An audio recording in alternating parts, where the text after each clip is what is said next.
Hello, and welcome to Small Biz Catalyst. I am your host, Ayiset Abilogun. Join me as we explore ways that we as small business owners can pay ourselves a growing six-figure salary without pulling out our hair.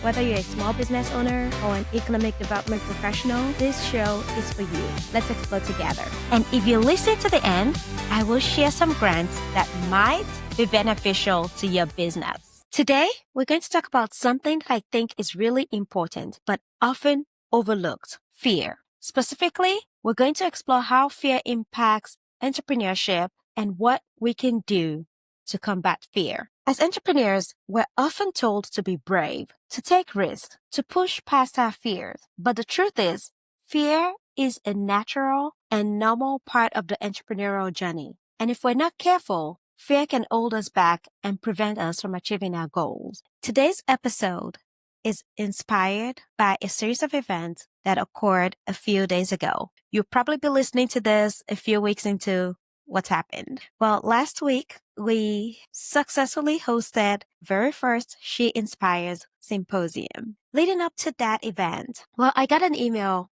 I think, a few hours post the event, asking if I would do a mother-daughter event in May. And my initial reaction was fear. And I just thought, no, I don't think I can do it. It may not be a success. It could fail. I just don't know. I don't think I can do it by myself. Well, I really had no plans of doing an event in May. And so all of my fears just came up and you went beep, beep, beep, beep, beep, like it really in high volume. And it was all over my head. It's like, no, I don't think so. I can't handle it. I'm not sure.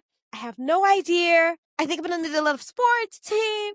I'm going to need the right team. Like everything that I couldn't do came up front. Mind you, I had just gotten a lot of reviews, positive reviews from the event that just happened that evening. And we actually really had a successful event. We had about an 80% attendance rate and we had a lot of food and we just had such a great time. I was definitely just inspired by the whole event and grateful and thankful for how it all came together. But prior to that, 3 months earlier, I was actually afraid to ask the Not Dallas Chamber to partner with me because I thought, oh my gosh, why would they want to partner with me? We're just a little company. They do lots and great events.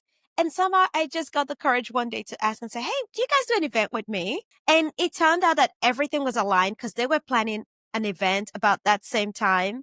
And we were able to just share resources, share ideas, and move forward. It basically was, we were so aligned at the same time and it was just the right time for me to ask. And I'm like, yeah, sure. And we did this. And then of course, the next fear after that was, okay, where are we going to host such said event? Actually, before I met with another chamber, I was like, I already had the fear. Where am I going to host this event? And then I met with another partner and a friend of mine and she was like, oh my gosh, I have just the space for you.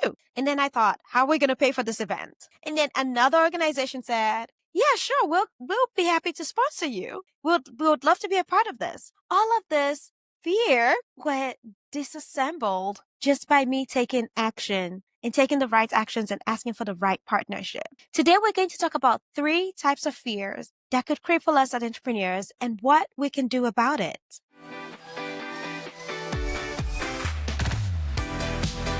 Let's start with the fear of failure. This is probably the most common fear that entrepreneurs face. The prospect of pouring your heart and soul into a business only to see it fail can be terrifying. It's actually the reason a lot of businesses don't get started at all. Thomas Edison, who famously said, I have not failed. I've just found 10,000 ways that won't work. What if he had stopped at the 10th trial, at the 100th trial, at the 500th trial, at the 1000th trial, and not tried 10,000 times until he got the result he needed? Edison's perseverance in the face of failure is a testament to the importance of pushing past fear and taking risk. I was recently reading about Ariana Huffington and how she started the Huffington Post as a single mother.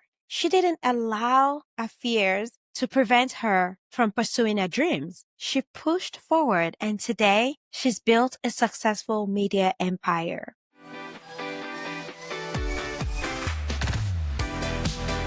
The second type of fear I want to talk about is the fear of uncertainty. As entrepreneurs, we are constantly facing the fear of uncertainty. And the fear came to me when somebody said, would you do another event? Was because I thought, I don't know if people would show up. I don't know what the response would be. I don't know if we'll have the same partners or if we'll need new partners. What if we have more people and we need more food? I mean, up until the day of the event, I was literally worried about everything. What if the decor did not work right? What if the space did not work right? What if we didn't put the food in the right place? What if we don't have enough food? I literally worried about us not having enough food. I called the catering. I called Maggiano's and ordered over the phone just so I could confirm that we would possibly have more than enough food, because it's always good to have more food than less. And I'd actually hosted an event before where I catered lunch and there wasn't enough food. And so, well, more people showed up than registered. And so now I know people who show up who do not register. And I was just so worried about that. Well, we had more than enough food. At some point, I had to tell myself, you know what? You need to just put away your anxiety and focus on what next. And so I would address the next thing in front of me. The fear of uncertainty can be particularly daunting when you're starting a new business and don't know what the future holds. I think the story of Airbnb is one to consider. Airbnb was founded in 2008 by Brian Chesky and Joe Gebbia. Initially, they faced significant uncertainty, with many people questioning the viability of the business model. Chesky and Gebbia persevered, and today Airbnb is a global phenomenon. I mean, I have friends who would opt for an Airbnb when they travel rather than a hotel, because then you could stay in the house with your friends. You could rent a huge house and bring family or friends over, or stay together as families. And then, of course, the feeling like it feels almost like home, away from home. And it's not necessarily all plain colors like you would have in an hotel. Just makes it so much fun. What can we do with the fear of uncertainty? Evaluate what's causing the fear. I told you my head just about burst when I initially thought about the possibility of hosting another event. And then I slept on it. And I thought, what's the worst that could happen? And once I was sure about, okay, what's the worst that could happen? Maybe nobody shows up. Maybe we don't even have the event. Maybe we don't get sponsored. Maybe this, that, and the other. And then what's the best that could happen? Is it worth it? And as soon as I started evaluating why we should or shouldn't and what fear I was dealing with, I immediately had ideas of what the event should look like. I even immediately thought about titles and what we should name it, how we should shape it, who we would serve, and how we would serve them. That's what happens when we decide to approach our uncertainty with facts, with research, and by asking what's the worst that could happen, and then thinking about the best that could happen.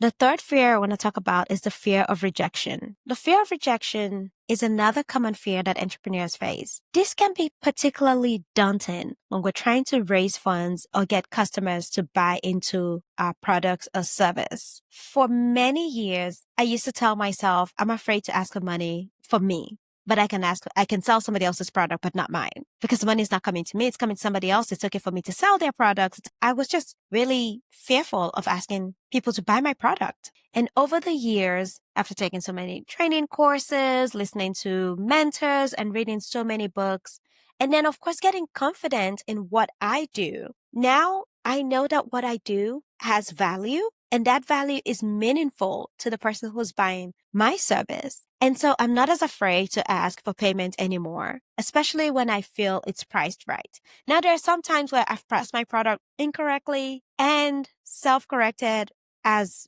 due to responses from the market. But if I don't try and put something out there, I'm definitely sure of getting nothing in return. Hey dear, if you're just joining us, this is Small Biz Catalyst. We would like to invite you into our Tag a Business team. Here's what you need to do. Nominate a small business of your choice, tag them on our website at smallbizcatalyst.org. That's small, BIZCATALYST.org. Tell us your name, give us your email address, because that's how we'll be able to tell you if you're a winner or not. and then give us a website to a business of your choice. It could be your business or somebody else's. Once you've tagged the business, you'll be entered for a $25 drawing to a local business of your choice. We'll announce winners every month. And now, back to the show.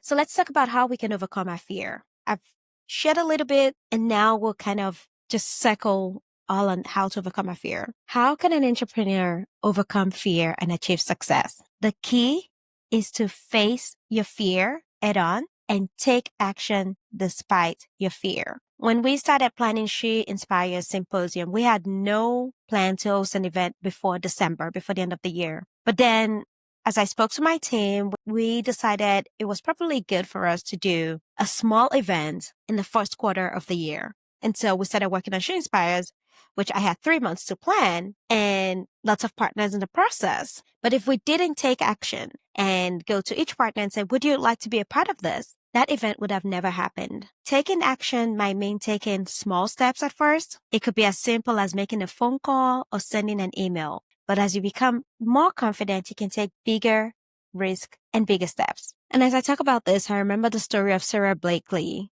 the founder of Spanx. She's spoken publicly about the fear she faced when she started her business. She didn't let that fear hold her back. Instead, she took action. And today she's built a successful company. In fact, earlier today, I was listening to the story of Melanie Perkins, the founder of Canva. She talked about how hard it was for her to get investors in her organization. And she had actually gone through 100 investors before the 101 investor that she spoke to invested in her. And that made a world of difference. And now Canva is a huge company, serving over 8 million people with over 15 million designs created. And that's awesome. I also learned something else recently. Yesterday, I was listening to Russell Brunson, and I was so appreciative of the video because he talked about the fact that the same feelings we have of fear is the same effect we have when we're anxious. And so what he advised is for us to, instead of saying, I'm afraid or ascribing that feeling to fear, ascribe it to excitement and say, I'm excited about this. I'm excited about this. I'm excited about this. Or I'm anxious about this. And so I mean, that was so eye-opening for me to know that, okay, my fear comes from the same place of, that same adrenaline feeling you get when you're excited about something, or, it's the same feeling you get when you're afraid of something. And if you keep telling yourself, I'm excited about this, you could actually get a mind shift. And instead of you being afraid, you start getting excited to do what you're about to do. So to summarize, overcoming our fears: 1, face the fear head on and take action. 2, utilize those same emotions and energy from your fear and turn them into excitement by telling your brain to process it as excitement instead of fear. Repeating, I am excited about this. I'm excited about this. I'm excited about this would actually help you get excited rather than address whatever the problem is with fear. You've probably all heard the book title or the phrase, feel the fear and do it anyways. Do it anyways. So I've decided to do this event anyway. And now I'm looking at other options. I'm considering 2 options actually. So I might do an event in May or go ahead and do an event in June. Either way, it's going to be a great opportunity for me to serve the community and bring on other partners. And so this morning I called one of our partners and I said, hey, here's a thought. Would you be interested in doing this with me? Now, I don't have a yes yet. I have a maybe, but that's good enough for me. And I know that the more action I begin to take, the more likely we're going to have an event that's going to be phenomenal and serve our audience in an exquisite way. Thank you for joining me on this episode of Small Biz Catalyst. If you found this show helpful to you or someone you know, please like and subscribe or follow us on any podcast platform that you're on. And if you're feeling especially generous, send us a review or a comment. I like to read them and respond. Thank you for listening. And now for the grant section. Today's grant is from Foam Recycling Coalition. This grant funds programs like employment, economic development, job-related, and business grants. It also funds public, society benefits, multipurpose, and others. It's a nationwide grant. To be eligible for this grant, you need to be a public and private entity in the U.S. and or Canada that engage in any of the following activities that are eligible to apply for the FRC grant. 1. Operate a material recovery facility, manage residential curbside recycling programs, manage drop-off or convenience site recycling programs. The maximum grant amount is $50,000. The deadline is April 15, 2025, and the grant application and guidelines can be found at recyclefoam.org/grants. That's recyclefoam.org/grants. The second grant is by McGovern Creative Group, Inc. The grant is applicable nationwide, and this is an in-kind service award valued at $30,000. Only nonprofit tax-exempt 501c3 organizations or U.S. organizations or fiscal agents with the status are eligible. The maximum grant amount is not specified. The deadline is April 25th, 2025, and you can find more information at mcguffin.com/grants. That's mcguffincg.com/grant. That's mcguffincg.com/grant. Thanks for listening. Until next time.